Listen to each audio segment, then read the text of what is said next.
Since therefore it remains for some to enter it, and those who formerly received the good news failed to enter because of disobedience, again he appoints a certain day, today, saying through David so long afterward, in the words already quoted, "Today, if you hear his voice, do not harden your hearts."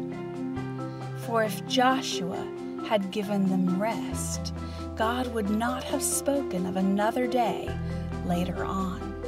So then there remains a Sabbath rest for the people of God. For whoever has entered God's rest has also rested from his works, as God did from his.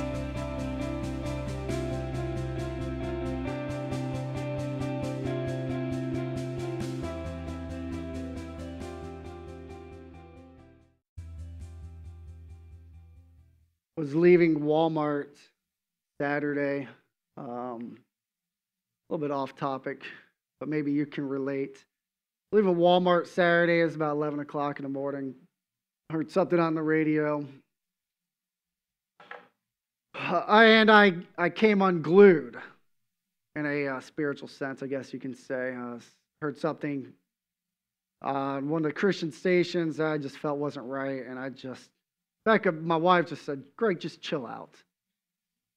I walked to Walmart, later on that day, and just started thinking, "Man, what?" Just bothered by traffic, bothered by people, bothered, not really knowing what's going on. And I look at my wife and said, "Man, we need to go get a house out in the prairie." It's not going to happen. I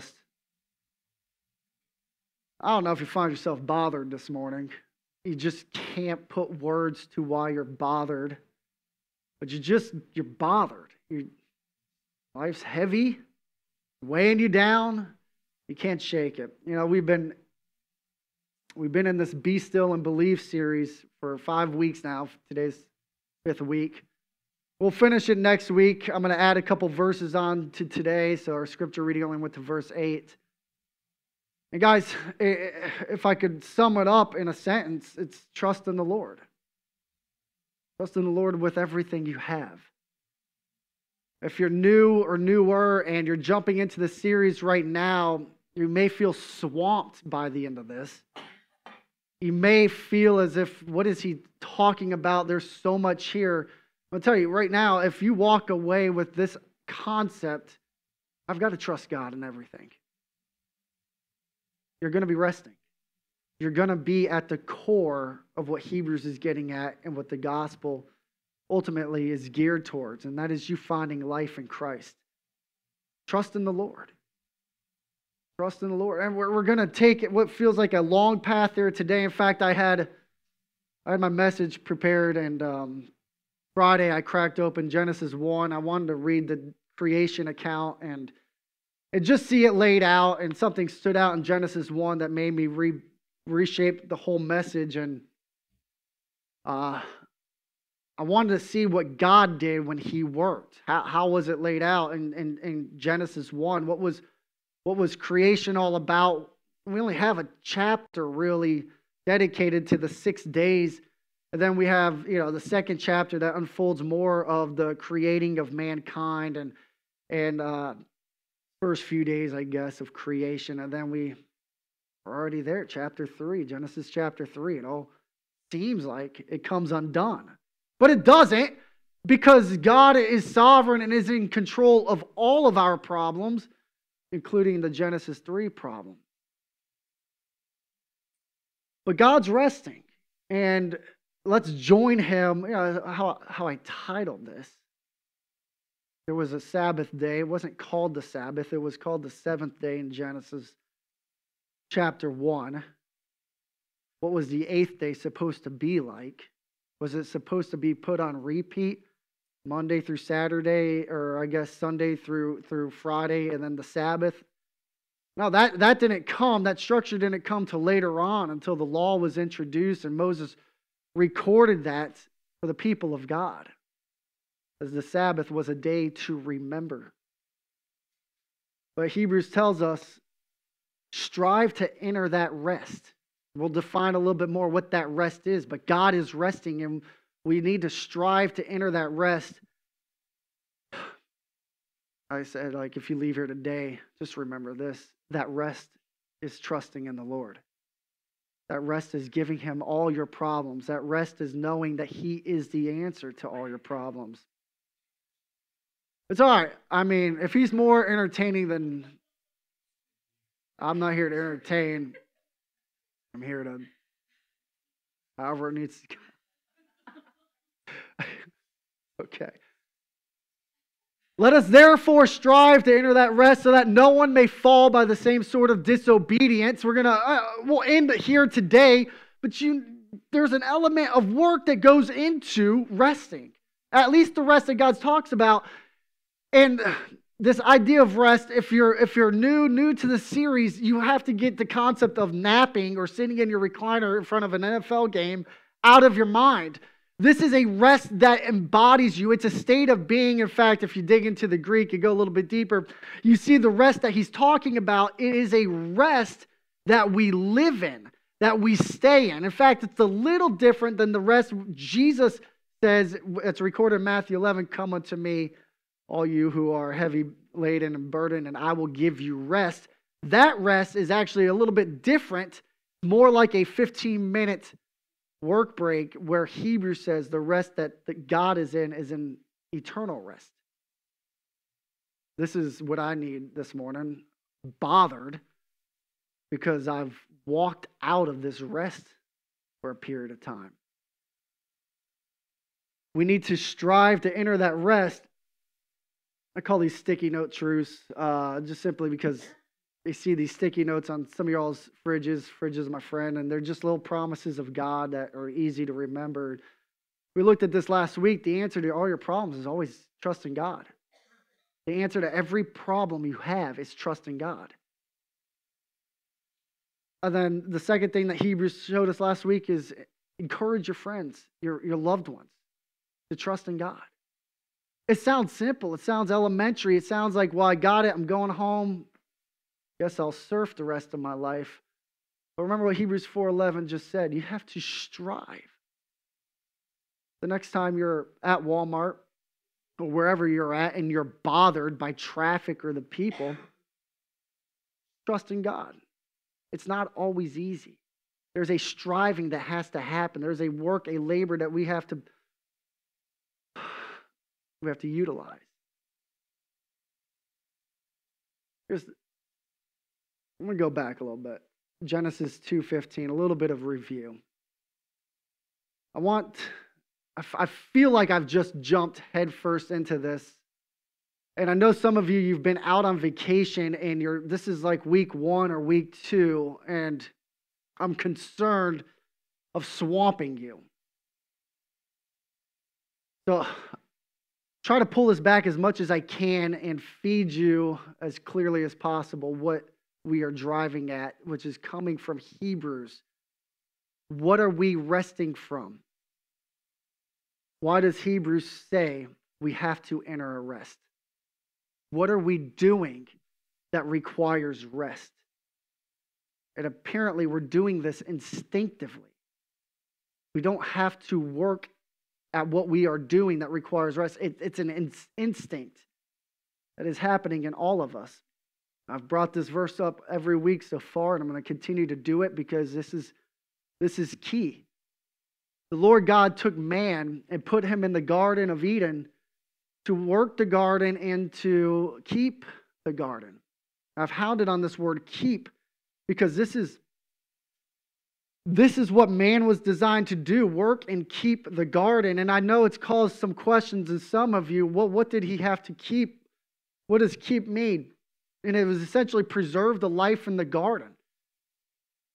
But the word keep is defined shortly before this, where God told man to have dominion over the fish of the sea and the birds of the air and every creeping thing, that he was to rule over creation. And in that dominion, in that reigning over creation, he would preserve, he would keep the life. To whatever extent God determined it, we don't know. But man was put in the garden to do what man was created to do. Adam was put in the garden to keep the garden and to work the garden because that was Adam's natural instinct, created in the image of God, which we are becoming transformed and conformed into the image of his Son. And what does his Son do? Well, Colossians 1, his Son holds all things together. His Son preserves all of life. And one day we will reign again with him, and we will be heirs of creation with him. We are being restored back to that duty of not just working, but keeping creation. And I want to unpack this a little bit more today towards the end. That can feel intellectually, I guess, heavy. If you don't fully understand this concept, we were designed to work and keep. But watch what happens. After the fall, after sin came in and corruption came in, Adam was sent out of the garden to work the ground he came from. The word keep and keeping the ground was removed because we lost the ability, we lost the power to keep creation, to reign and have dominion over creation. And I believe in those two verses, you see there is a stark difference between man. In those two verses, man who had the power of God, who was created in the image and likeness of God, was able to do God-like things because God was with him and united fully with man. And then sin came in, and the power of God removed from Adam. So Adam could only now work the ground, literally means till, rototill the ground, prep the bed you are going back to, Adam, because that's about all you're able to do right now.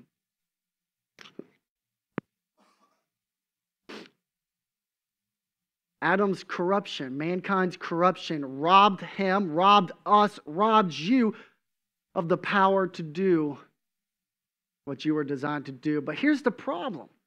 You're still made in the image of God. You still have the likeness of God impressed upon your being. And so you still want to keep. You still want to preserve. You still want to guard. We use these words, guys, and at the end of the day, we're talking about love. We're talking about care. We're talking about sacrificing ourselves in order to help others. But in a world of corruption, who are we going to fight for first? Our lives. In a world that's full of sin, we will be selfish because that's all we know because of the fear of death that lies right in front of us. I want to preserve my life first, and then what's left over, I will give to you. And that's a problem. It's a really big problem. Because at the end of the day, you still die. So what is it all about then? Well, and this is what we've been unpacking, but this is what you're busy doing, is that you're busy keeping life, preserving life, but you do not have the power and ability to do this, but you long to do it. And so God says, love your neighbor as yourself. The second commandment, the second greatest commandment. Next to the first, love God. Be interested in the preservation of the life of those sitting around you. So he wants to put it to work. But put it like this, so mankind, we became corrupt because of sin. The world became corrupt. The whole system became corrupt. And it's falling apart. Creation waits for the revealing of you all, the sons and the daughters of God. Think of it like this. You've got an investor who is charged, who you pay to keep watch over your investments. His one goal is to build your investment portfolio, that you make money upon his decisions. Now, if he has wisdom and knowledge and investment, and he has care for you, and he's truly out to protect you and your investment, well, I mean, your investment should grow. But if he's corrupt, if there's corruption inside your investor, your accountant, and he begins to only look out for himself, well, maybe on paper it shows because he's lying to you that your investment's growing, but at the core of it, he's lost the power and ability to protect your investment because of his corruption. He's looking out for himself, and this is essentially what's happened to mankind. Sin brought in corruption, and now we're fighting for our own survival. This isn't me. I'm hashing out Hebrews here. Now to show you in Hebrews 2, I've just basically given you a couple weeks of messages there in about 5 minutes. Hebrews 2:14, since therefore the children share in flesh and blood, he himself likewise, that's Jesus, likewise partook of the same things. What we're driving at right now is what's bothering you. Why you're so worn out and tired, and it's starting to build some bitterness and hatred towards some people, and it's life that you don't want. We're driving towards what's going on inside of you right now. And then hopefully the answer to that problem is trusting in the Lord and putting it all to rest. Since therefore the children share in flesh and blood, he himself likewise partook, Jesus, of the same things, that through death he might destroy the one who has the power of death, that is the devil. So Jesus set out on a mission. He had to destroy the one who held the keys of Hades, who held the keys of death, which was the devil himself. But this is the problem here. He had to deliver us, those who through the fear of death were subject to lifelong slavery. And this is what's keeping you bothered. This is what's keeping you busy. And this is what we need to rest from, is this intrinsic fear of death at almost a subconscious level that is driving you to do things that only God can do. Protect yourself, provide for yourself. And guys, the only reason you're sitting here today is because of the grace of God on your life. Not anything you've done. But the fear of death takes that control back and places trust in your realm. And so you do things and you act in ways and you say things and you blow up at people because ultimately what is at work in you is a power of fear. And guys, it's natural.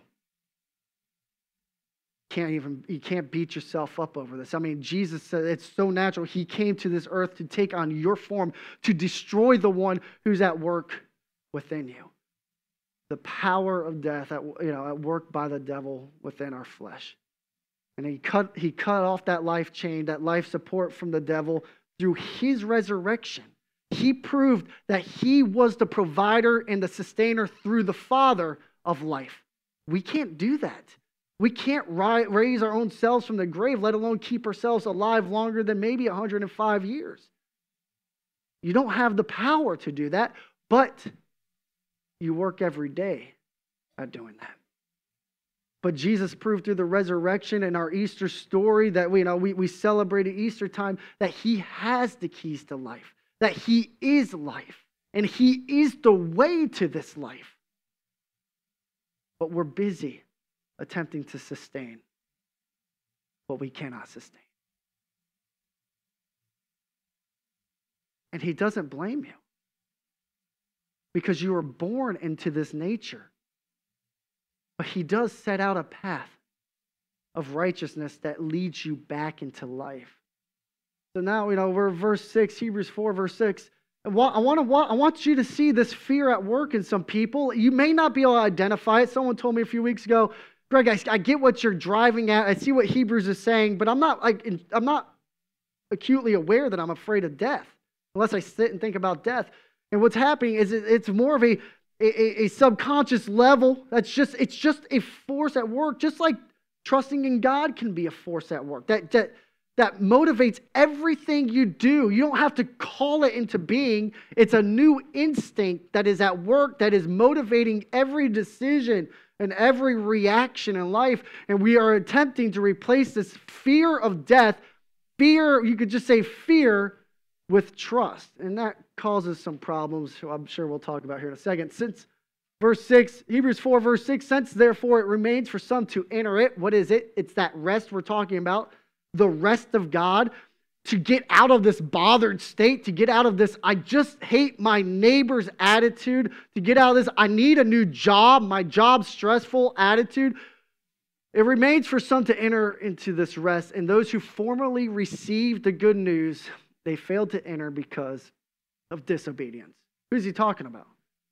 He's referring back to the Israelites. They come out of slavery and they're wandering in the wilderness, and Jesus or God brings them to the promised land and says, just walk across the Jordan, go in there, take it for yourself, and guys, you'll be at rest.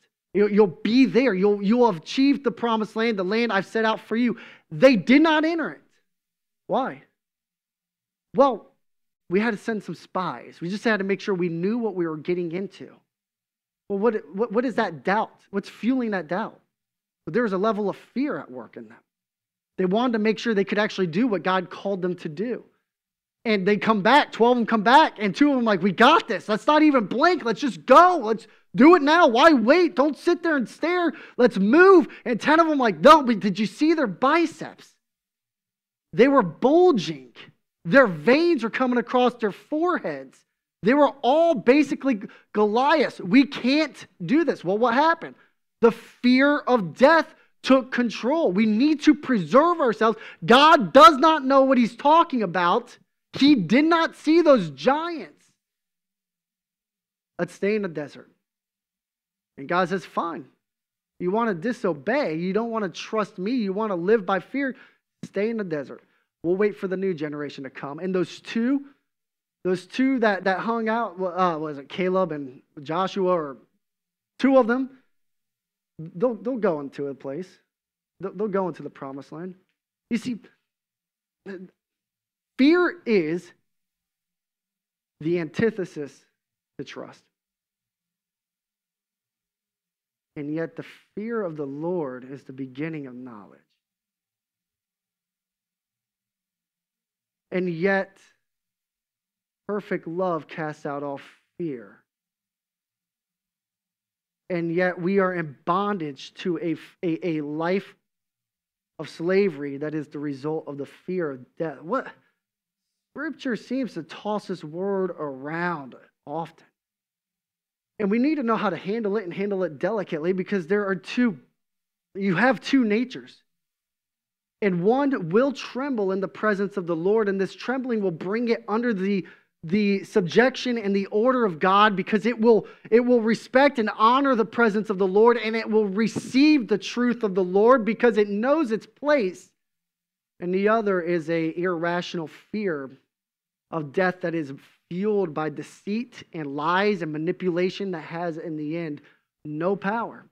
And that is the fear we are talking about, that the fear of death is the antithesis to trust. And this is what we are striving against, as Hebrews 4:11, strive to enter that rest. We are striving against this fear of death. But if you don't know you're fearful of death, and I'm not trying to talk you into a place of be fearful of death so you can work on it. Don't get me wrong. We are identifying the work that is at, the force that is at work within you that is robbing you of your trust in God.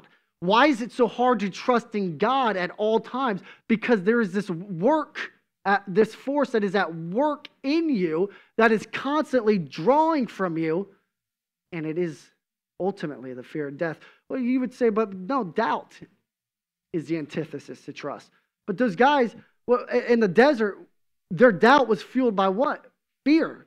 Fear of death, fear of being overcome, fear of failing, fear of it was ultimately fear that motivated and fueled their doubt. And so these 2 are a constant battle each other, the fear and trust. And one is the operation of what Paul says, the old nature. Fear is what the old nature works under, and trust is what the new nature works under. And this is really what we're pulling out. Again, verse 7, Hebrews 4:7. Again, he appoints a certain day.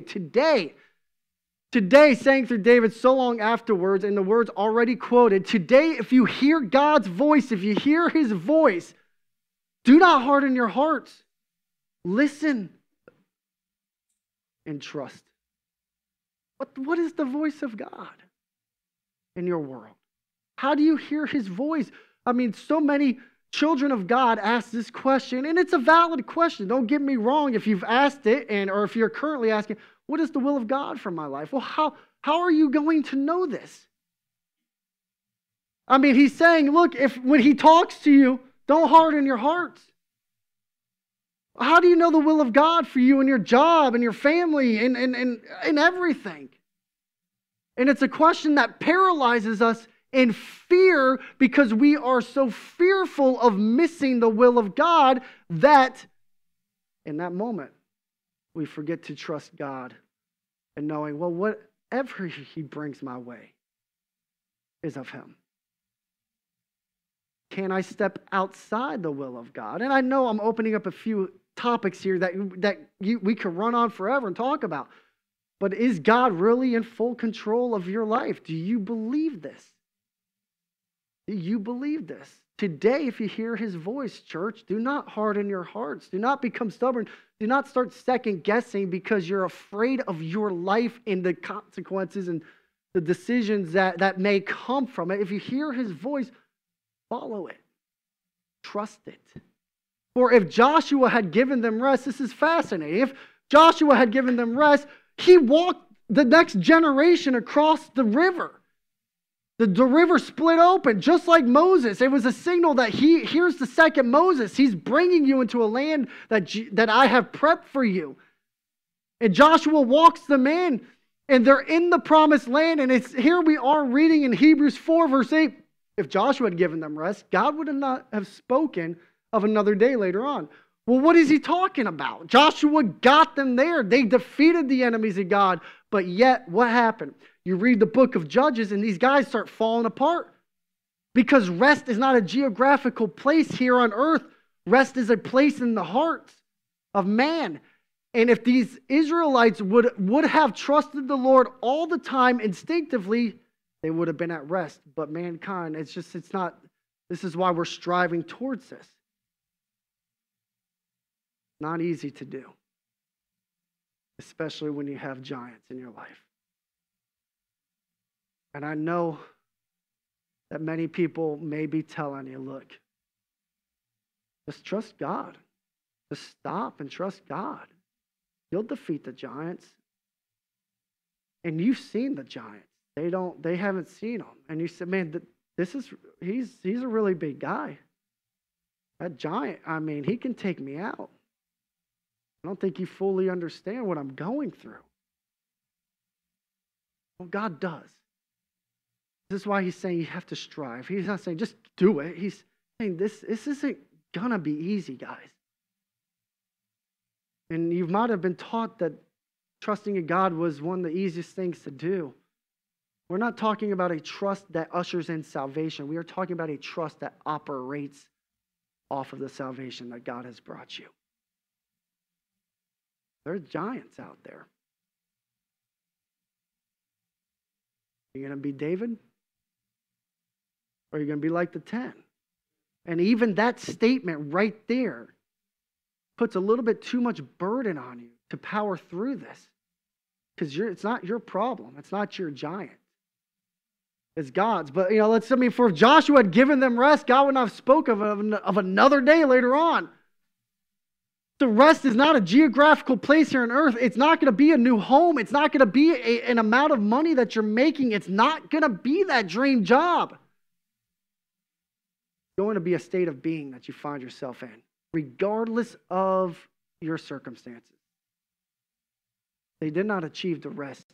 They were never going to, unless they trusted in the Lord. So verse 9, so then there remains a Sabbath rest for the people of God. And so now this gets a little bit confusing because is he talking about one day out of every 7? This word Sabbath, typically refers to that, but ultimately refers to a period of rest that is reflective of what your future will be like. So we read in Exodus 19 or Exodus 20, the 4th commandment, remember the Sabbath day and keep it holy. For out of 6 days, the Lord, He created the heavens and the earth, and the 7th day He rested. The Sabbath day is a day of remembrance and keeping it holy, remembering that there's a day of rest. But this is not what Hebrews is talking about. Hebrews is talking about that there is a Sabbath rest for you to walk into right now. Verse 10, for whoever has entered God's rest has also rested from his works, as God did from His. So I've laid this out to you already. We're moving fast through slides. You may feel like this is a lot. I hope you're just picking up a couple nuggets. This defines the rest. Whoever has entered God's rest has also rested from his works. What works? Your engineering job? Your tractor job? Your driving job?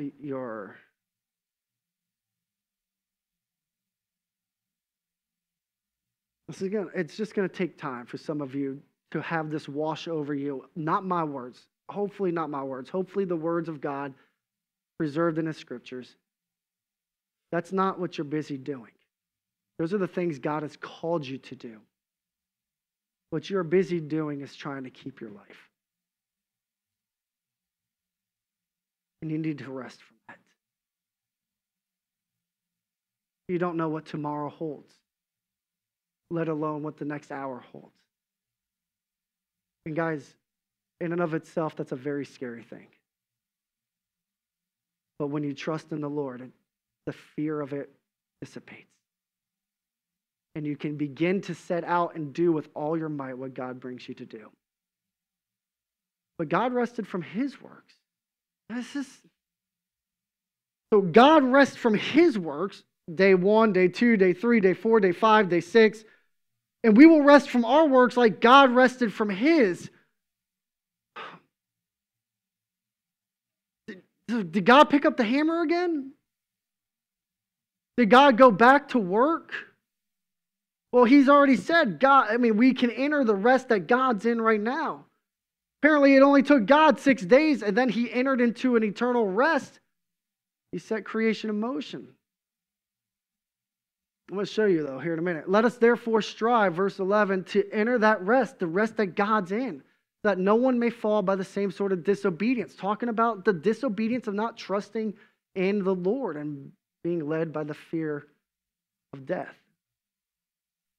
Well, pop quiz. All right, so we're in the weeds right now. How many days? Don't answer. Don't answer. How many days did God work to create the world? 6, according to Exodus 20. 7, according to Genesis 1.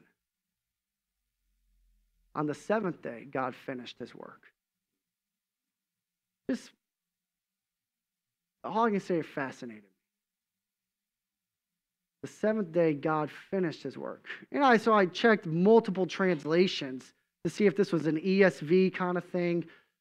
And they all said the same thing. The 7th day, God finished his work. And, well, maybe I'm reading this wrong and my eyes are crisscrossed. And maybe it meant on the 7th day, he entered his rest because his work was finished. And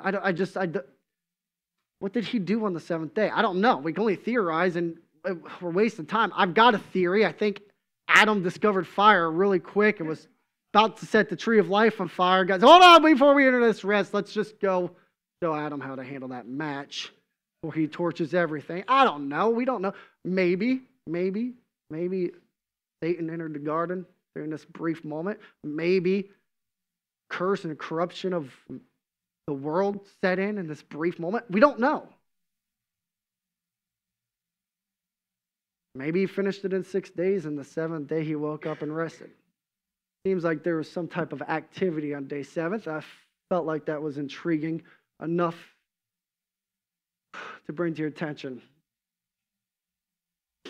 What do you see on the left side? Bricks. I know, bricks.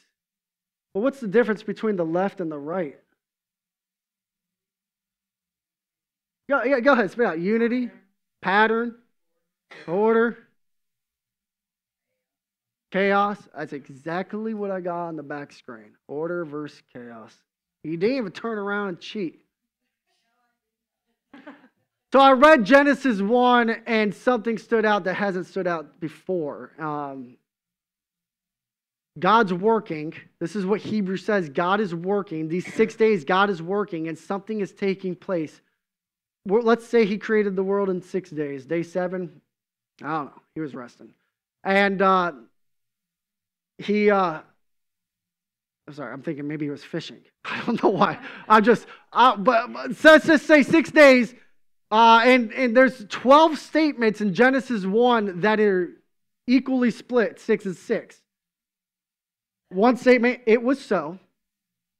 God created the birds of the sky, and it was so. God created man and told him to have dominion over everything, and it was so.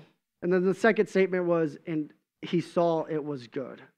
I want to prove it to you real quick. Genesis 1:7, we're going to fly through this. So Genesis 1:7, the first it was so statement. Number 1.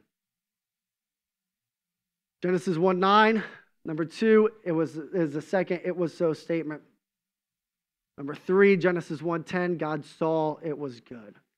Number 4, it was so. Genesis 1:11, Genesis 1:12, God saw it was good.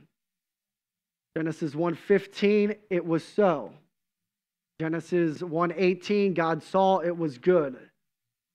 Genesis 1:21, God saw it was good. Number 9, Genesis 1:24, it was so. Number 10, Genesis 1:25, God saw it was good. Genesis 1:30, it was so. And number 12, and there were 6 of each. We would call that order or a pattern, so to speak. God saw everything. It was very good. I want you to imagine something. You're at work, and everything that you set your mind and heart to do, you finished with the declaration, it was so. And then you saw it was good. How would you feel? How would you feel in that work? Would you be full of joy, or would you be crushed in spirit? So what I want to show you from Genesis 1, that even in God's work, there was a level of rest, of enjoyment that he experienced. And I believe this is the picture of what the rest we are entering into produces in us in our work. It was so, and then it was good. I set out to do this by the will of God, and it was so, and it was good. I trusted in the Lord in my errands today, and it was so, and it was good. What happens, though, when you're T-boned in the middle of your trusting in the Lord? It was so. And I saw God work, and it was good. You see, the trust in the Lord takes those 2 statements and can apply them to any circumstance, to any situation, regardless of the outcome, and bring in the joy of the Lord. It was so, and it was good. The question is, are you there in life? When you're bothered, you're probably not. When you're burdened and when you're stressed, you're probably too busy thinking about a new job or a new relationship, or let me get out of town or whatever, and it's not so, and it's not good. How do we get to this point, the way God worked, that we can work? And I really believe this is what Hebrews is pointing at, this order of God, even in work, that the things we set out to do because God's called us to them, that I want to say accomplish them, but you got to have a bigger compartment than succeeding in the way you determine. Accomplishing is whatever the Lord calls me to do, and whatever the circumstance and whatever the end result, it was so because my God directed it to be that way, and therefore it was good. But here's the question for you. So, all right, so God creates the world and he rests on the 7th day. What was on the schedule for day 8? Adam? What was on the schedule? Well, he put Adam in the garden to work the garden and keep the garden. Did he say, Adam, you got 6 days, and then don't worry, we'll pull the boat out, and on day 7, me and you will spend some time fishing or something? There wasn't a Sabbath day set aside come day 8. For Adam, it was all rest. For Adam, it was all good. For Adam, it was all what God intended. Enjoyment. He loved life.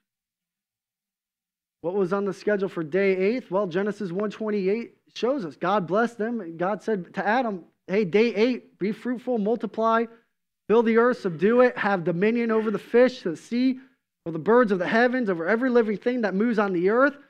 Behold, I've given you every plant yielding seed that is on the face of all the earth, and every tree with seed in its fruit. You should have them for food. Day 8, Adam, I guess technically day 7, God was the one chilling out. Adam was going to work. And to every beast of the earth, and to every bird of the heavens, to everything that creeps on the earth, everything that has breath, I have given every green plant for food. And that was Adam, what eternity was going to hold. But God knew what was going to happen. It wasn't going to take God by surprise. There was no need for a Sabbath day. He would be working and resting at the same time. No need for a Sabbath. The Sabbath was instituted later on when God put it on a stone and gave it to Moses. I'm sure there was some traditions of it even before then, way before then. I'm sure there was some. Abraham remembered the Sabbath day. I mean, it was recorded a special day in Genesis 1, but it was instituted in the Ten Commandments. What are we getting at? How does this apply to you? See, I feel like maybe this is what's going to swamp you, is all this info, and hopefully the info just simply helps prop up what we're ultimately gearing towards, and that's trust God in everything. This needs to become your instinctive reaction to life. I will trust in my Lord. Romans 8:19. There's going to come a day that you will be placed back into your glorious position that the Lord designed you to be in initially. And when that day comes, all of creation will rejoice. But for now, creation waits for eager longing because it is also in the chains, the bondage of corruption with us. Because those designed to keep it lost the power and ability to. And so creation waits as God finishes his work on your life. Creation waits for you to be restored back to the fullness of the image and likeness of God himself, presented to us in his Son. Creation waits with eager longing the revealings of the sons of God. For the creation was subjected to futility, not willingly, but because of him who subjected it, and hope that the creation itself will be set free from its bondage to corruption. It sounds like Hebrews 2. It is also in bondage to death, just like you are. But it's waiting for you. It's waiting for you to be restored so you can keep it again. To obtain the freedom of the glory of the children of God. To obtain the freedom of what? The glory of to obtain the freedom of the glory of your freedom. Of you. When you obtain the full glory and your full freedom, creation rejoices because it also will obtain that freedom and that glory. For we know that the whole creation has been groaning together in the pains of childbirth until now. For we know that the whole creation has been bothered. We know that the whole creation is under stress, is anxious. I mean, you can kind of replace that word groaning with emotional words that just sit heavy on your heart. Because not only creation, but you yourselves, you who have the first fruits of the Spirit, you groan inwardly as you wait eagerly the adoptions as sons. You also are waiting for this. You may not even know you're waiting for this, but the children of the Lord wait eagerly the redemption of your bodies.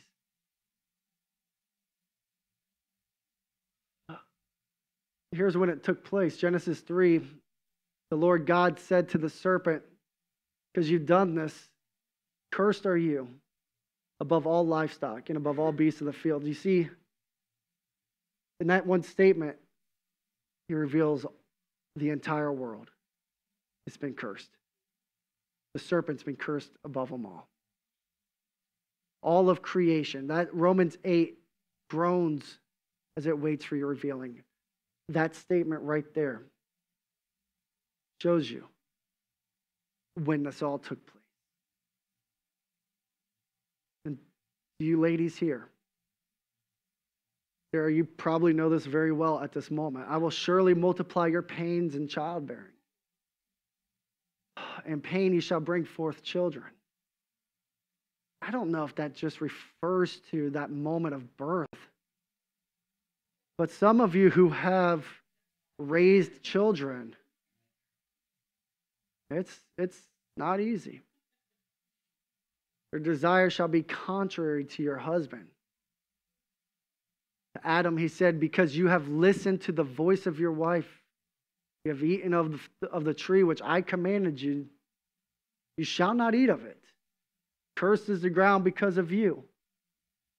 In pain you shall eat of it all the days of your life. In pain you will continue to survive until I call you home. In pain you will work to keep yourself alive. Thorns and thistles it shall bring forth to you, and you shall eat the plants of the field. I'm wrapping up here. A couple more slides will be done. By the sweat of your face you shall eat bread till you return. We spent a lot of time on that verse a few weeks ago. Ironically, your body goes into protection mode when it starts to overheat. It begins to sweat, and in sweating, it's actually killing itself quicker because now you dehydrate unless you replenish. But your body goes into a protection mode, a keep it mode, a preservation mode, because it was designed to do this instinctively. My question for you, are these statements applicable to you today? You can look at your life and say, it was so. That's what God wanted for me. So be it. It was so. Work is tough. It is so. Relationships are hard. It was so.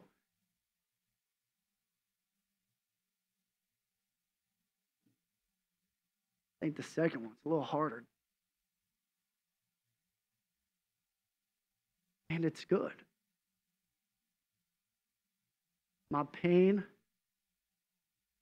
it is so, and it is good. My tragedy, it is so, and it is good. My stress, the answer to my stress is not finding a new job. It is trusting in the Lord. And it is so, and it is good. My children, and where they are at in life, it is so.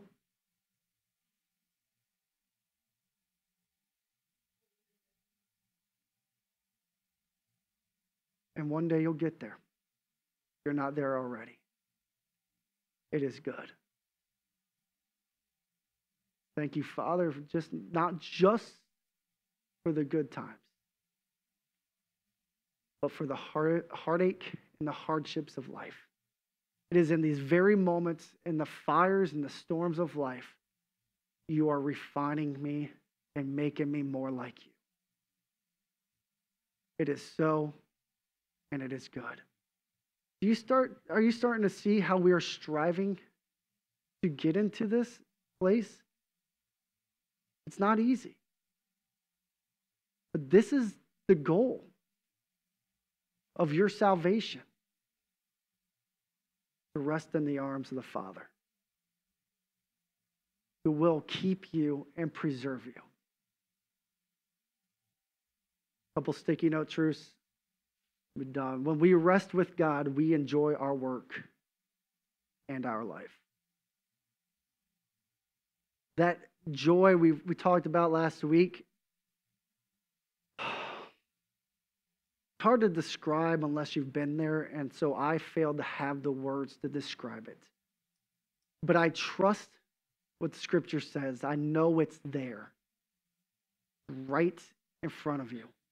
And when you walk into that joy, it is so, and it is good. It will reign over your life. Your circumstance doesn't need to change. Your mindset needs to change. You are okay, even if you don't feel okay. What is God's will for your life? Everything he brings you to do. Do not fear what God leads you to do. Do not fear the giants that lie straight ahead. They will be behind you before you know it, and it will be so, and it will be good. Imagine if you walked into every situation knowing that this situation it'll be behind me soon enough, and it's going to be awesome because my God is leading me through this wilderness, this desert. God's resting as he's preserving your life. This is what Hebrews is saying, join him. But to join him, you need to trust him in everything. And if you're bothered, heavy laden, if you're a burden, come to Jesus. He'll give you a moment of relaxation, a breath of fresh air for you to catch your breath and try to reorient yourself. It is so, and it is good. Let's pray. Father,